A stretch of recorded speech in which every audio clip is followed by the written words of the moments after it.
Hallo en welkom by hierdie video oor skoolstelsel en aggregaatfunksies. Vandag gaan ons ondersoek hoe sal kragtige gereedskap bied om stelselinligting te herwin en jou data op te som. Deur stelselfunksies wat insigte oor jou databasisomgewing gee, te kombineer met aggregaatfunksies wat verskeie rye in betekenisvolle waardes opsom, kan jy gevorderde analise en verslagdoening soos 'n kenner uitvoer. Stelselfunksies verskaf waardevolle inligting oor die databasisomgewing of stelsel.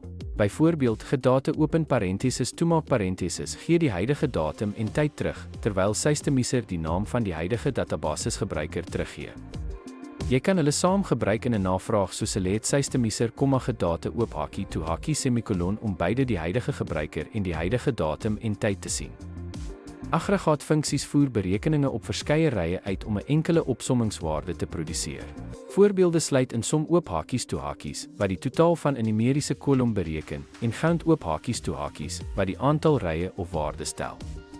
'n Voorbeeld van gebruik sou wees select count oop hakie asterisk toe hakie as totale onderstreep bestellings, som oop hakie bedrag toe hakie as totale onderstreep verkope from bestellings semikolon om die totale aantal bestellings en die totale verkope bedrag te sien. Stelsel- en aggregaatfunksies kan ook gekombineer word om data meer effektief te filter, te analiseer en te rapporteer.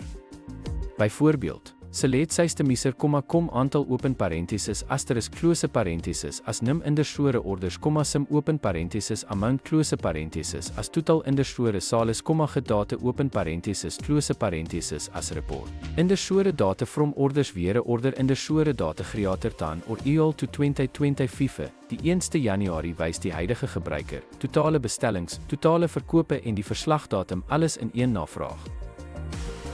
Ten slotte, die gebruik van stelsel- en aggregaatfunksies saam in sal laat jou toe om 'n volledige beeld te kry van beide jou data en die omgewing waarin dit geleë is.